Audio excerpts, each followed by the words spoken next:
So This is cool. It's going to be very soft. And we're closed. Not we. They're closed. Roger would caught me in a bar with Oliver one night. Who's Oliver? Oh, he's a young kid that was involved in, loved the radio station, and he's a big music guy. He helps me a lot too. So we were in the bar, and he didn't tell me he was recording it. And I started bad-mouthing all these old record stores and everything that I worked for. They treated me like hell. And the next day, everybody go, "Oh, Norm, you're a..." And this is before the internet, so it was just like... No, this is Recently? 3 years ago. Funny. I think I'm Everybody on the internet heard about it. Hi, I'm Kathy with a K, sometime radio broadcaster in Honolulu, and this is Norm Winter. Norm Winter was my boss. Is that the camera? That's the camera. You can either look at me or the camera, or into the distance as you daydream about just the other worlds. Okay. So this is January 2019, and many moons ago, my first paying job was as a cashier at Jelly's Books and Music and Cards and Games at 404 Pequoy, which is now the space for KHON2 and that luxury condo complex. His expression on his face is great. I asked him to cover up the label of the pen, copyright, trademark, If they're gonna like pull this video, I would prefer it to be because of content rather than, oh, you just can't have that. But then we're actually in Ideas, Books and Music in Kaka'ako, so I don't know what I'm thinking.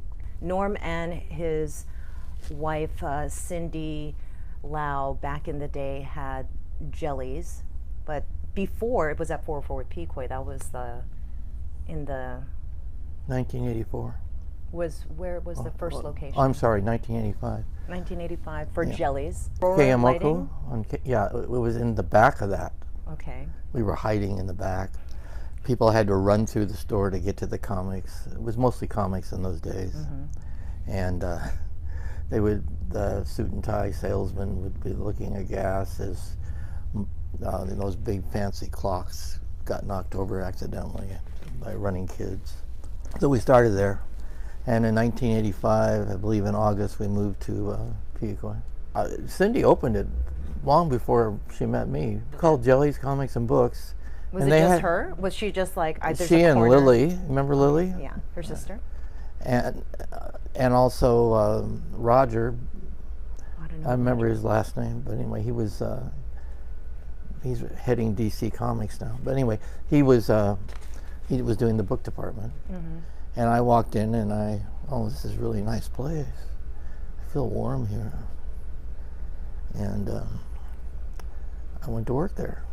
They had one guy there that was consignment of records, but they were horrible records. And me and Cindy fell in love, and so we just, I said, you got to get rid of the records. She knew I knew my music. Well, what's your background in music? I started in LA, first producing a record that got me kicked into a record store in the Upper Mojave Desert. Oh, I'm going to go all the way back then. Where are you from originally? Well, I was at that time in Los Angeles. Yeah, I was born in LA too. Well, how did you get from LA to Hawaii? I fell in love with a girl over here. Not Cindy, it was somebody else. And after 3 years, she kicked me out. But it was a wonderful relationship. I just couldn't make any money, couldn't get a job. I mean, I could get a job, but it only lasted a week or two before they fired me. I produced an album. Okay. What was not an album, a song. Who was the artist? Sam and the West Siders. It was the first surf record ever. Okay. Before the Ventures? I could play it for you. I have it here.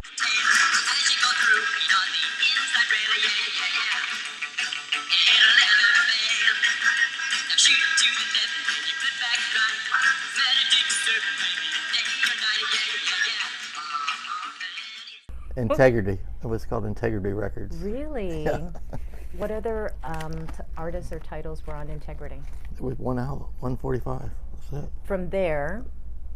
I got drafted in the Army, and then when I came back, I worked at Wallich's Music City, which was a huge store. They had 5 stores, and I was the buyer for the Wally's Music City after 2 months.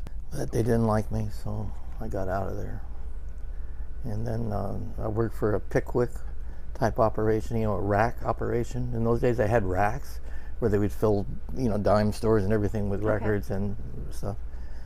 And I was the return person, so I returned $1 million worth of records. All the salesmen would come down and would throw it in the heap. The heap was so high, you wouldn't believe it. It was higher than that ceiling. Okay.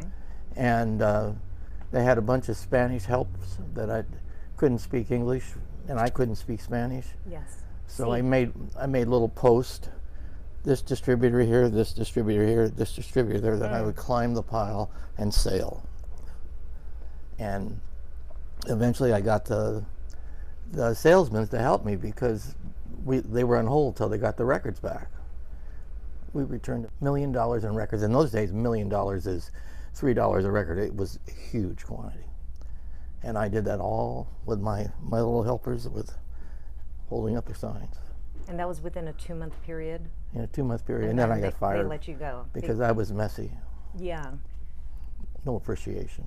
Yeah. For the fact I saved their business, at least for a while. Yeah.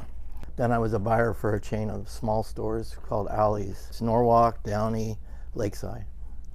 So you were up and down California. Is that where you met Carrie? Did you meet Carrie Hayashikawa in California? Or no, here? I met him when what happened was I was working at Atlantic Records doing the returns. I was a really good return guy. Okay, yeah. The music business is so terrible. All these retailers would call me and they would ask me, I'm going to return $500 records. Can you just say it's $1,000 and I'll give you $250? So, of course, I was straight arrow. No, I'm not going to do that. So then one day, I emptied some old catalogs into the dumpster, and the catalogs are real heavy, so you just push them over the dumpster, right to the dumpster. You couldn't really see inside the dumpster. But somebody had put a bunch of music in the dumpster that I guess they were going to retrieve after work. The boss, Ralph Caffel, who owned Fantasy Records, says, "Who threw away the catalogs?" I raised my hand. I did. They're old, I said. You got the new one now. You don't need those. He says, "Well, you're fired for thief. You're a thief." Oh. Assuming that I covered them up because of the records underneath. Or actually, it was 8 tracks in those days. That was a big part of the music business. The next day, I went to him. I says, "I don't mind you letting me go. A lot of people don't like me, but do me a favor and take the word thief off because I didn't do that." He says, "Well, this is my business and I can do what I want." And that was the first time I ever did anything revengeful in my life, and last probably. I said, "Well, then I'm going to run you out of business." And then I went around to all the other one-stops, not one-stops, little places and there was one Latin place that sold soul music, and I talked Sam, that was the boss, Sam Bellis, into having me work there. And then I started the 8 tracks, and I started a new way of doing the 8 tracks. They used to have salesmen go to the stores, and I just did it over the phone, and I had everybody memorize the numbers. You know how good I am with numbers. Yeah. And so that they were able to, they call on the phone, they just write the numbers down as the customer gave the titles, the record store customer. So we started a whole business, became the biggest business in the country doing 8 tracks. And his little 8-track operation I was working for, he had to close. But it didn't make any difference. The guy had just got Creedence Clearwater. When Creedence hit, they were the first pop band that they had. Yeah. And of course they were enormous. They were as big as you can get. Hi. No, come. Hello. Explain exactly what a one-stop is. It's where you can get if you're a retailer, you can get all lines under one roof. Okay. But you pay more, but the convenience of getting all lines under one roof is tremendous. And you don't have to carry as much inventory as well. So a lot of people, even big operations, used to use it. So it's just kind of like instead of having your back stock, this huge warehouse, the one stop is the warehouse. It's like a Costco. Like a Costco would be a one stop. Yeah, sort of. so we were pretty small as far as size. Yeah. But as far as sales, we were doing $1 million a month. We were just booming. 8 tracks. So it was vinyl, 45s, Well, albums. yeah. Later on, we went into vinyl as well. But in the beginning, it was just 8 tracks and soul vinyl, and 45s. 45s was a big part of the market, but it was all soul stuff. So if you came into the place, it was all black. I was the only white guy there. Everything else were buying the little stores were buying their 45s and buying their LPs and stuff like Curtis Mayfield and Superfly, and we sold 68,000 copies of Johnny Taylor's Who's Making Love 45. Wow. That's incredible. Like these days, the numbers are just hits of a single, or just people wanted like a 45. They wanted the single. It wasn't like how now everything's like a digital library. Yeah. Well, now it's history. Music is history, pretty much, as far as I'm concerned. As far as having the world identify with what's happening in music. Fell in love. You fell in love later. You fell in love later because we're still in the 70s, and you got here. Well, I was married and had a kid, Jennifer, at the time. But I was. Jennifer is his daughter. Yeah. So, but I was, I never thought of having another, getting out of it. But then I met this girl, and just bam, I met her in Hawaii when I came to Vinyl Donors for they were celebrating me because I helped them get used records and everything into their stores, and they were booming. What was the name of this company? Vinyl Records. And then I met the girl that night. It was just like bam. It was so intense. It was like when I first saw her, I said, and I was not being funny. I was, where do I know you from? It was like deja vu to the max. It was just boom. I ran away from home and came here, and then I guess the divorce happened. So that brings us to 1978, 79, and I was, you know what I was doing? Yeah, well, you know what a crazy guy I was. There was the stories. Let's hear the truth. I was really upset with radio. And so this is where we start. What year was this? 77. 1977. You're in Honolulu. You landed. Were you still in love? Oh yeah, but I had problems with getting a job, so I had free time. I mean, I really tried to get a job. You wouldn't believe how hard I tried. Where were you applying to? Your background was music, one stop, doing returns, and... I was anything. I was just trying to get anything. They didn't like me. I'm at home, and I use the phone, and I decide to call people and ask them lots of questions about radio and pretend like I'm a survey. Oh, okay. Just for kicks. You're just like, why not? No, I was really trying to find out what was going on with radio because I knew it was wrong. But let's go back. Back when there were like rotary phones. We're gonna. Do you remember the pitch? What it was? Well, it was. Hello. Hi, this is Norm. I'm working for so and so ad agency. Oh, hello. And and we're really interested on your behavior in listening to radio. For starters, what stations do you listen to? And then I would ask them how you feel when you're listening to the radio. I would ask them kind of psychological questions. Okay. The thing that tipped me off that something was really wrong, I would ask them, what kind of music do you like? And I would say, anybody from the age of 18 to 24 in those days and fought the question. They says, I like all kinds of music. Okay. So I would say stuff like, well, do you like country? Well, no, I don't like country. But their attitude was, I want to like all kinds of music. I guess that's basically, they didn't want to be pigeonholed. And of course, radio in those days was, every station had its sound, and they couldn't veer from that sound. They had to have that sound at all times. And adult contemporary had to play a certain sound. And the jazz show with Kit Beret had to have a certain sound. So, and it wasn't like that in the 50s. In the 50s, they played anything. Top 40 radio had no qualms playing anything in the world. They had no problems playing all different language songs from different countries.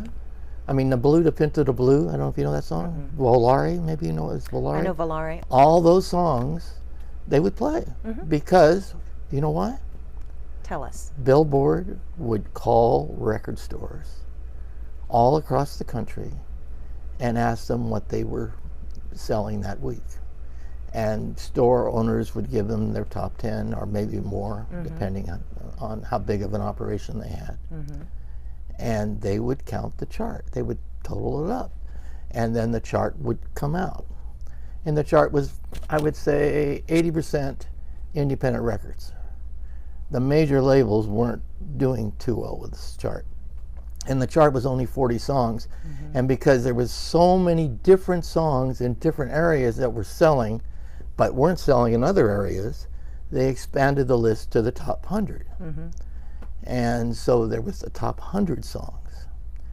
And independent record companies and local artists who just went in and had a concert, did something in the area, could be huge. I mean, Dick Dale was only popular in LA, and he was #1 by a landslide in 61, 62. So it's like every region had their own sound. And of course, there were some sounds that crossed over and were popular everywhere. But nevertheless, each region had its own sound. And Hawaii was especially far apart from the mainland. They're 22-degree latitude, so it's a whole different sound. So, and they got the influence from the Orient as well.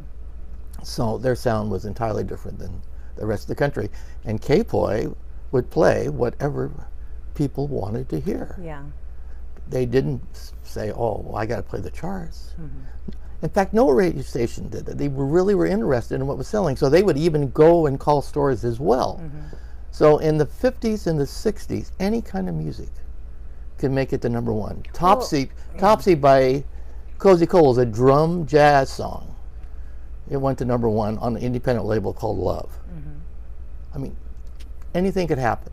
And novelties. They had so many novelty songs. You don't have that no more. Well, then the DJ was actually king of the radio station. They were programming their shows. They got to bring in their own music. It wasn't just the programmer. Oh, no. I mean, Aku did, but I mean, not many people did that. No, trust me. Stations were very regimental about what they were going to play as a station. The surveys, your phone surveys. Okay. You were frustrated with Honolulu radio because you had a lot of time. You hadn't gotten a job yet. Yeah. Well, I had jobs and got fired, and had jobs that got fired. You weren't able to keep a job. You were doing temp work before it was temp work. Well, I also worked for Manpower, but they didn't have much work for me. I told them I was a typist, but they didn't appreciate it. Yeah. Well, you type with only like 3 fingers. No, I do not. With 2 fingers. I'm a very good typist. You type really fast with just like a single I don't. digits. No. I do it the proper way. When did you start doing that? It's another story. How did you learn to, or how and when? I was in the Army, and I was an infantry soldier, which I didn't like. Okay. And we had to go up the hill and stab at scarecrow, like bayonet assault course. Yeah, okay. We had to jump, all that stuff. I couldn't handle that. And plus, I'm not very good at getting the mechanical stuff of the gun undone and put back together was a trauma. One morning at Reveille, they says, "Are there any typists?" Liar. I couldn't type, but I went in the orderly room that night, and they had the practice type. So I typed just like you're supposed to. By the way, I'm sorry to tell you that. Of course, when they got the text, it's all different letters. I don't know what to do. But anyway, that's another story. Yeah. Anyway, so is he our new coder? So I learned, and then because the battalion commander didn't want any clerks in his battalion with the MOS 711, I ended up doing the reports for all his companies. So I became a very fast typist, and he was giving court-martials every day, and you have to do it on 7 carbon copies, and you can't make a mistake. So, and I turned out to be a jewel. So that's how I learned how to type. Yeah, you didn't keep it up by the time I got to know you. I absolutely did. You're wrong. Give me a typewriter. Don't give me a... Oh, that's funny. That's good. The 70s were still rigid. I mean, people weren't thinking outside of the box like Clash or, I mean, the general radio public wasn't thinking that way, but or Police or anything like that. So I had a friend, Ed Canoy, and he would take me fishing. He would drag me fishing. I hate fishing. Okay. And I would tell him all my ideas, which included the golden ear and the tin ear, all the concepts that we actually ended up doing at Radio Freeway, including the monkeys, and he would listen to me. And then he got me to talk to program directors. They, what? No. It's crazy, that guy. So then I went to Pat O'Day at Coral, and he liked it. So we were going to do it, but there was a guy named Lance, I forget his name, Lance Roberts or something, was the program director. He just went ballistic day one. We didn't do it. When Carrie and I guess 3 years, 1979, we had a little island one-stop, another one-stop. That's when I finally got a job, right? It lasted a year. Anyway, so in the 5th month, I got the idea, why don't we try to do the what you want to hear, what you don't want to hear, song discovery, and do it on KIKI. Those 5 months, from January till May, they were doing disco. In fact, the whole country was doing disco, top 40.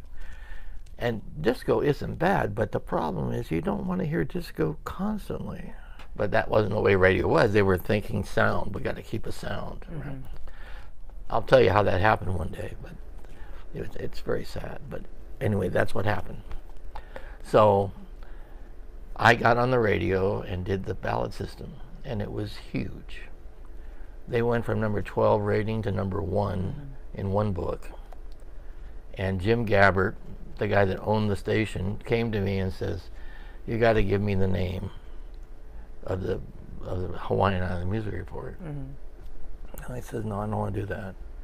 So he fired me, and they changed the name to the official Hawaii Music Report. And then they botched it up. They didn't really follow the ballots. But that was huge. I mean, I remember going to Woolworths after the show, and there would be a line of maybe 40, 50 people waiting to fill out ballots. It was like, it was magic. So I thought it'd be very easy to do it when we did it in 1991, not knowing what I was going to come across against, what I was going to have to face. So anyway, so that was the first time that I tried the Hawaiian Music Report. Then in 1985, I tried it again. Which station? On KWAI. It was an AM station. In those days, AM was still strong, right? But KWAI was just, you know, they didn't have any advertisers with me, basically. And so I did it on there, and their program director had a hemorrhage. He couldn't handle it. One week, Suicidal Tendencies, what's that song, Institutionalized, made the countdown. Great song. Well, in those days, hearing that kind of a sound, while you're hearing Loggins Messina and Robert Palmer and you know, all this stuff, sound. And he was trying to do rock, whatever rock was in those days. That wasn't really rock, but it was kind of rockish. Anyway, so he got so mad, he says, we can't play that again. I said, no, I have a contract. You have to play it if it comes up again. The next week it was number 8. He took his fist and faked like he was going to hit me. He didn't hit me. And instead stuck it through the door. The whole fist went through the door. And he couldn't get it out. And you know me, I don't know how to do the board or anything, right? Yes. Yeah. So you do not know how to operate a radio board. I'm a mechanical idiot, so I know these. You can type, though. I mean. Well, that was desperate. I didn't want to be an infantry soldier. But anyway, so I'm plowing out the wood to try to get his hand out of there. It's bleeding and everything else like that, so he can get back on the. Well, institutionalized his playing, by the way. That's a really short song too. Well, it's very emotional, so maybe not too short. So that was my second experience, and then the station was shut down by somebody bought it out or something, and that was the end of that. So then, when Jellies got popular, I said, "Well, let's do it again." So, Jellies moved from a small space in the back. It's called House of Lights. House of Lights. Was Tower Records nearby there? Was right it across already, the street. It was already running. Okay. House of Light got out of the business. They bankrupted, and so they got out. So we got the whole place, but we didn't have to pay any more rent than we were paying because Lily was a boyfriend with the guy that owned the property. So we had the whole space. Okay. So yeah, we were standalone by that time. When did it open? 1983 in June, and I met Cindy in December of 1983, and I started in January of 1984. How long was it at Pequay? Until 1991, so 85 to 91. 1991 was when they tore down the building, and we had to get out, and we moved to Keeaumoku, up Keeaumoku. Who was sitting down with Mr. Lowe for Lowe Broadcasting for the KDEO signal? Me and Carrie. Well, why was it? Why that station? Did you go to every radio station? He was desperate. There's no way nobody's going to take us normally. He was desperate. Yeah. He was ready to fold. The first Hawaiian Island Music Report, June 1st, 1991. And it was you and I want to say Tom the Sentinel. Was he running your board? Maybe. It was Tom or P-Bass was running the board. It was one of those guys. Was it There She Goes by The Laws was the first song? I had the monkey skit first. You remember that? Oh, it's in the book. But I had the monkey skit first. We're owned by a bunch of monkeys. And they look at it, oh, it's the boss monkey. They don't like bosses, these monkeys. And then the monkeys are concerned about hearing the same songs over and over and over and over again. And so they give me a sledgehammer and they tell me, Sheriff Norm, I'm here to eradicate all air hogs from ever scouring the airways again. That was the initial skit. Why monkeys? We didn't want to have an owner on the station. We wanted it to be the people's station, so we didn't want to have anyone controlling what was going on. So I went to, what's the name of that state? That college station? What's KTUH. Yeah, I went to that thing the night before and did the skit for us to do the next morning. Of course, they got furious when they found out that we took all their DJs and Mohammed and David Day and there's another one I forget. Lots. Tom Brower, Franchon. And anyways. Pete Pedito.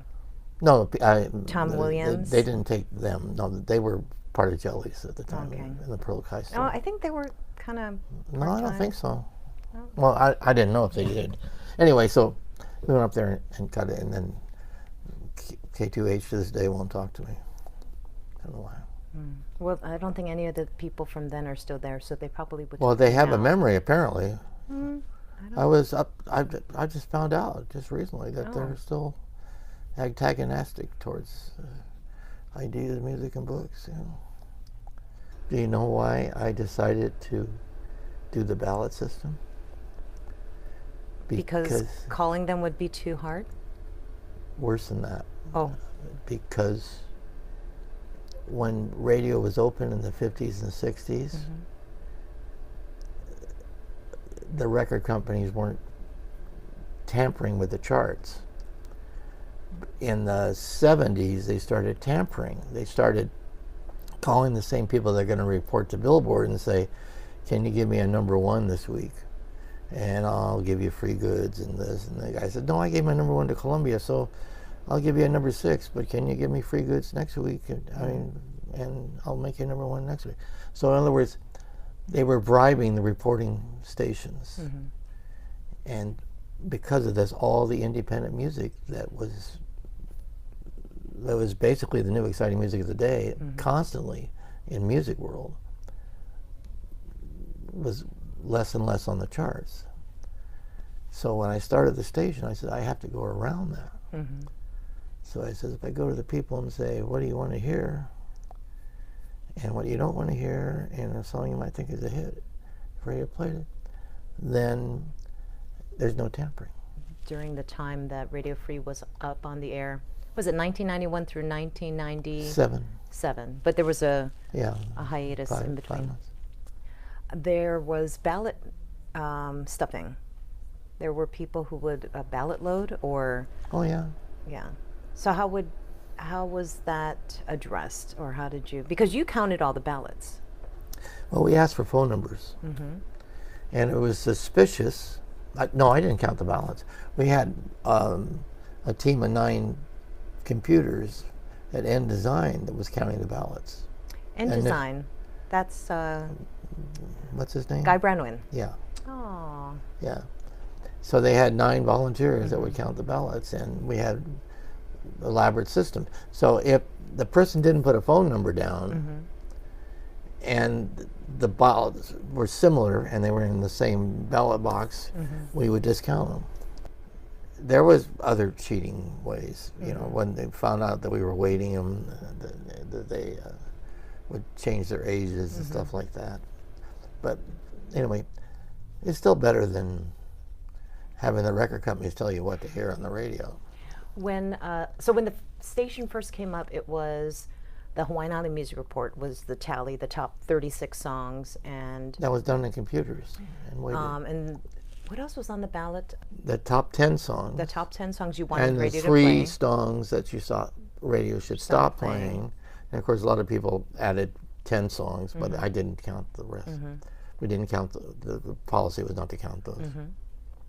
And a song you thought was going to become a hit if radio played it. Yeah.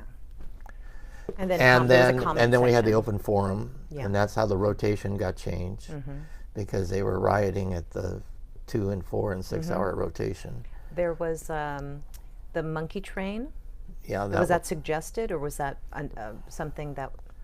That was actually what happened with the monkey train. Was there was all these people saying we don't have control over the radio station.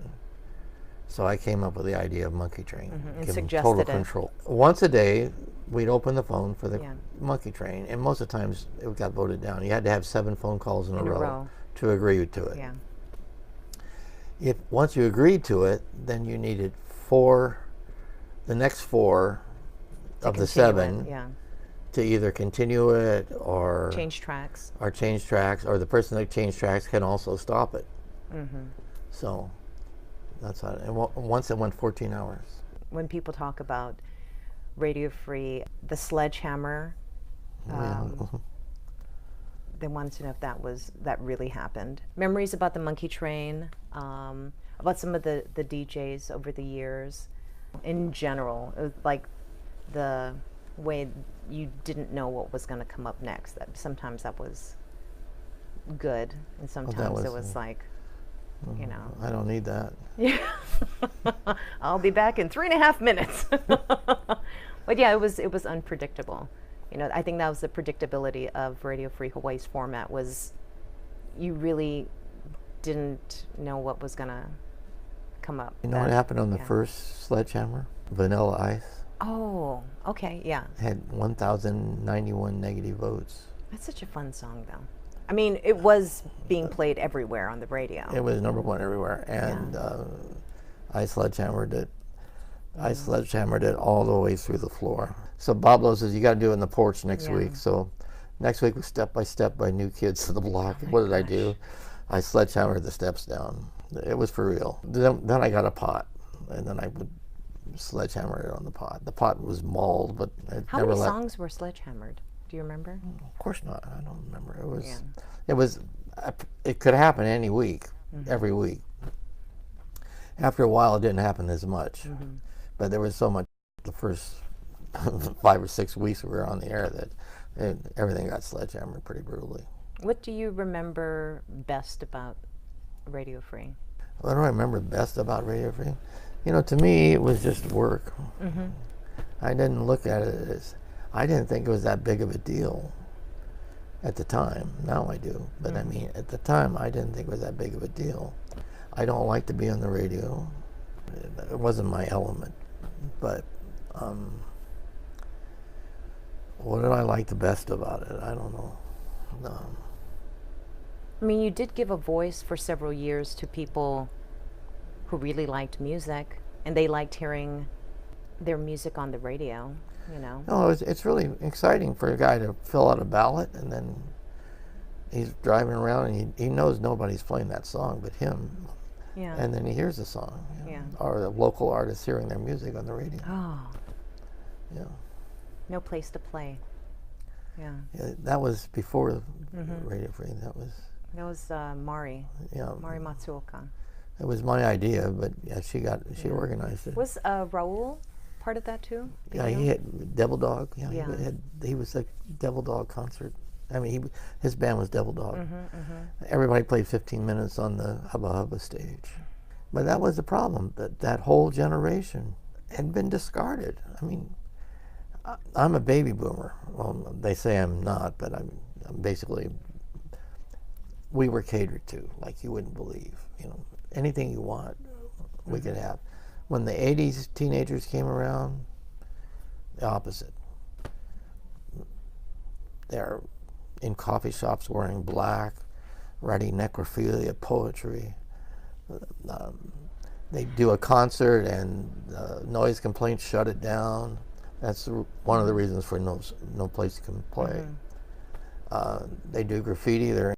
It was like everything they tried to do, they were shut down, not really pampered to, and then they had to go in the workforce, and by that time the conglomerates had taken over. The workforce didn't really give you too much identity, and so it was a squash generation. You were in that. Yes. And Jellies was kind of a breath of air for that. And same with the Radio Free. Is there anything or several things that if you could tweak on the way it was executed? If I had to do it over again, I would do it entirely different. Yeah. But I didn't know what I was facing, that's why. Well, it had to be business. Yeah. I didn't know that we were going to be shut down by the rating service. We get number 6 every book and every demographic. Advertisers only buy to the top 5. If I had to do it over again, I wouldn't have a sales staff. I would just start it, and then if people want to advertise, have them call us. But that's different. A few moments where national publications and local papers, we had great allies locally. Oh yeah, PBS came down here 3 times. They did a half-an-hour documentary on our station, 3 years, and it kept interviewing me and other people. We were Rolling Stone magazine, which in those days was the king. We were one of the top 5 stations in the medium market. And people voted it in. It was a written. Yeah, it was readers across the nation voted it in, and then I checked on the rating service for all the other stations that were in the top 5, and all of them were number 1, 18 to 34, and we were number 6. So it was obvious prejudice, but I couldn't convince Lips of that. He was thinking, no, we're doing something wrong. But basically, we were being. They shut down promos to us. It was just like they tried to blockade us. And then they opened up that other station, the K-Rock, with the new wave music after we were on the air 9 months. They flipped formats. But I mean, the point was they would actually listen to us, and then the songs that they would play right after. Well, I mean, it was also people who were voting were also influenced by what was going on MTV. There was 120 Minutes. There was UMTV of course, Raps, that was Headbangers Ball. Yeah, there was all.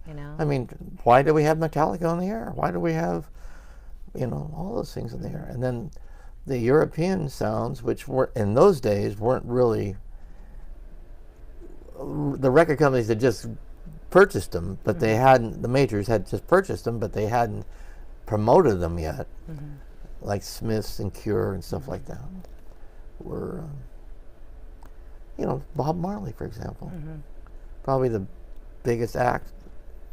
Could have been as big as the Beatles if they put him on the radio when he first hit. They didn't. He was not on the radio for 8 years. Yeah. And we were basically the first to really push him